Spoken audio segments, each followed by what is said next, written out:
Welcome back to GTD, starting off with the NASCAR episode this week, and it was a championship race this week. Left a lot of people upset. I know there are a bunch of people who want to burn the entire format and do something and start over, go back to the Winston, but let's get into what actually happened, and what happened was Joey Logano.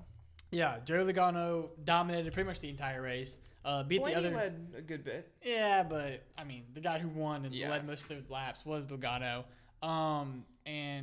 Beat the other three drivers, which were Blaney finished right after him, then Byron, and then Reddick. Not in that order, but in that order for championship drivers. 2311 forgot how to make a car again. Yeah, but credit to Tyler Reddick just for finishing where he did in that car, because I don't think that car was even that good. But yeah, so you mentioned it. A lot of people are mad that Joey Logano, who coming into the playoffs I think was 14th in regular season points, average place is 17th, but it's his third championship. He did win 5 different races this year, one of those being the All-Star race, but all different types of tracks. So I guess we're going to get into this debate now. I didn't hate the fact that he's a champion. I feel like he's not – every year they go, this is the most polarizing, dumb champion NASCAR's had. And sometimes you're like, yeah, okay, the format's dumb. This year, though, I know Larson's your dominant driver, or Bell, or maybe even Reddick, but – I don't hate the Logano win because he's got the 5 race wins and they're all different tracks. You have a super speedway rate and I've seen people online make videos like, oh, these are all of his wins. Had a bigger gas tank than other people. His other driver ran out of gas, or this happened. Like, I really don't hate it that he won. My thing is I'm kind of on that side of, granted he did win those races, but the circumstances are a bit different. It still takes skill to win a race. I'm not knocking that, but when 2 of your, let's just call it 4 wins. Since All-Star race doesn't count for the playoffs, let's just call it 4 wins. Okay. And 2 of them are on fuel mileage and one's at a plate track, or not a plate track, but a pack racing track. It's a little bit, it feels like they don't matter as much. Because, like, if you look at Ricky Stenhouse or Harrison Burton's wins this year, did you even remember that Ricky Stenhouse won a race? Like, yeah, I was there. Yeah. So, like, look at the guys that are winning these plate tracks. I feel like the plate track winners go a little bit, like, they're a little less valued. And then with fuel mileage, I think those are as valuable. I think those are just as impressive. But still, at the end of the day, you were the one that was able to make that thing work the best. And I think what makes Nashville especially bad for him is the fact that it was his teammate that spun out that caused the never-ending overtimes that made him win that race. So I think that one's why people are unhappy with it. But I wouldn't say that he is the worst champion ever necessarily, even though statistically it does look pretty bad.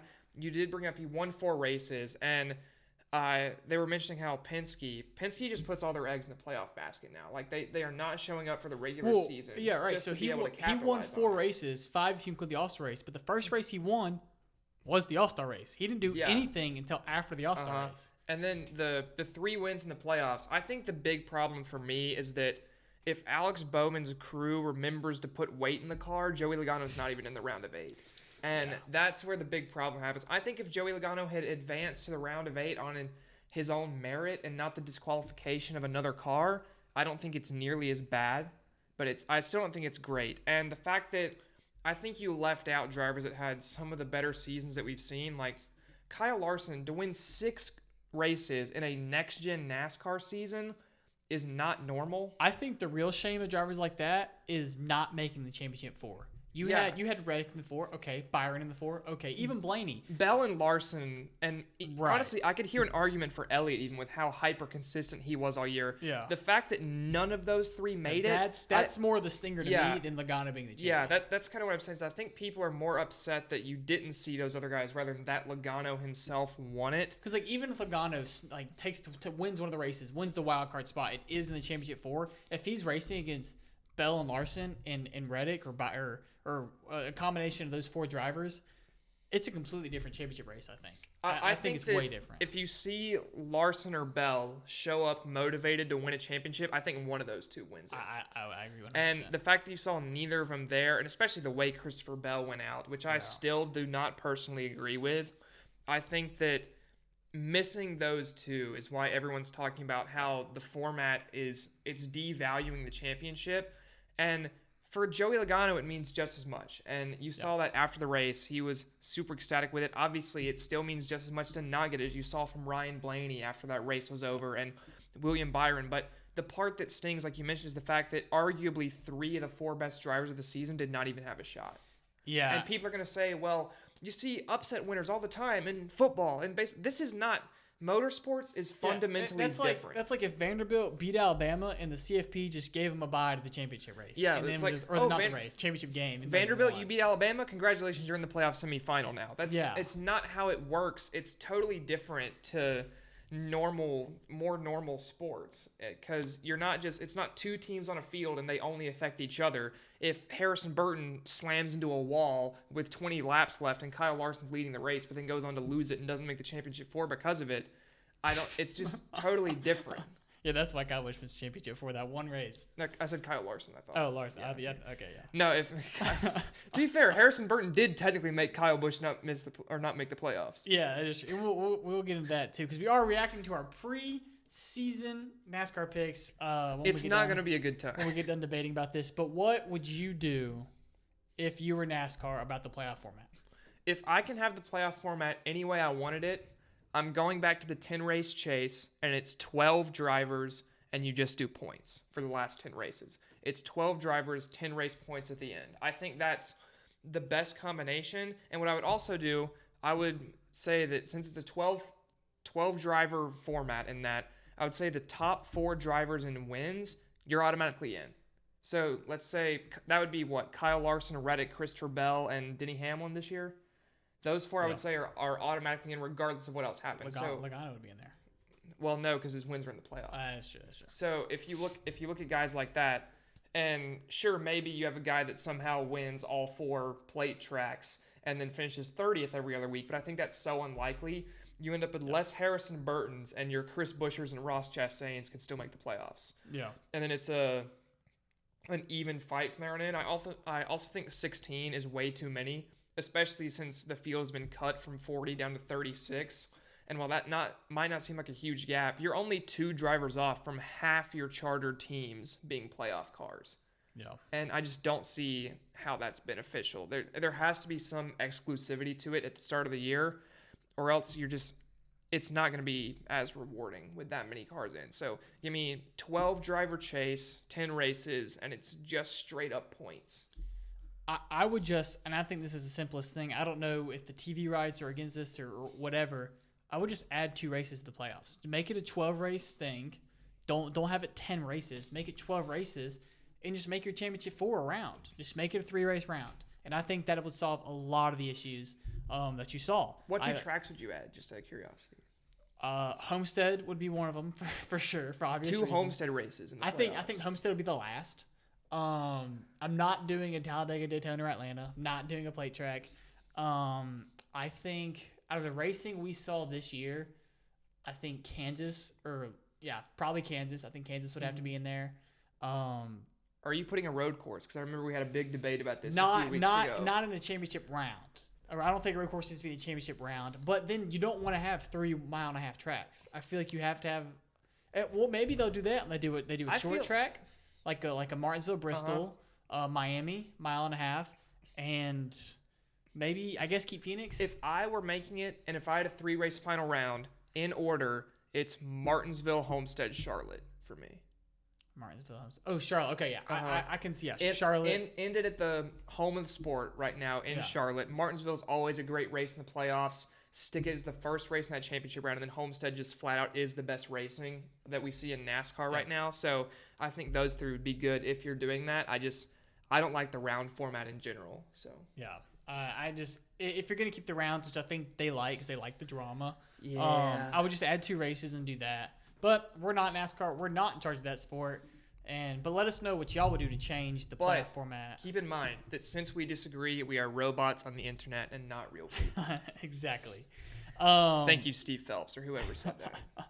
But yeah, like we teased a little bit earlier, we are going to react to our preseason brackets and laugh hysterically at them. Oh no. Let's start. We'll start with mine, I guess. All right. So in my round of 16, notable fellows I had in that did not make it. Noah Gragson I had in. Buescher, you can't blame me for that one. Chastain as well I had in. And Ty Gibbs. So Gragson and Ty Gibbs were kind of like the 2 I had that didn't make it. Gibbs made it. Oh, did you? Yeah, Yeah, he got made it knocked on out season. first Okay, round. yeah, that's right. But Wallace didn't make it. Yeah, You Wallace. had Wallace, Chastain, Busch, and Gregson. Yeah, And so, Busher. Missed out on those guys. I did have Gregson going to the round of 12. I had Busher going to the round of 12. I had Chastain going to the round of 12. I had Busch in the playoffs. I had him going to the Final Four. Yeah, I had Kyle Busch in the Final Four, ladies and You had gentlemen. Chastain in the round of 8, too.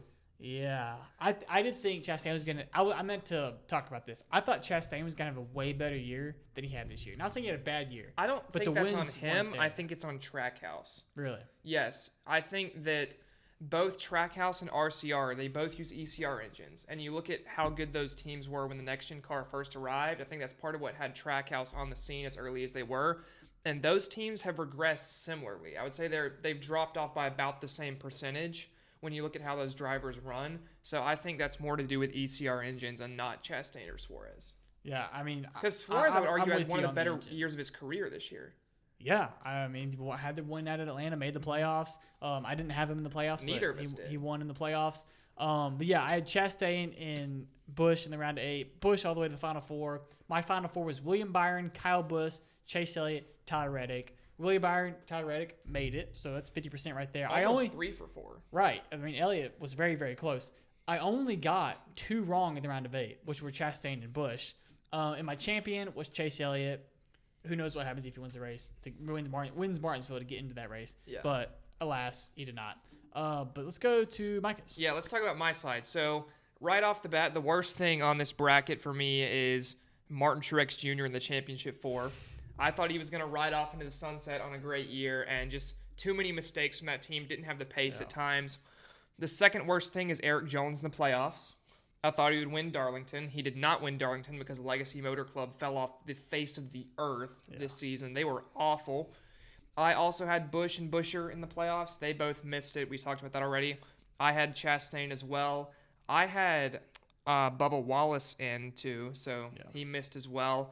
My round of 12, I had Chastain in there. I had Busch and Busher in there. I had Truex in there who didn't make it. And then my round of 8, I had Truex, Busch, and Busher all making it there. So not as good for me in the round of 8, although I did get the other 5 correct.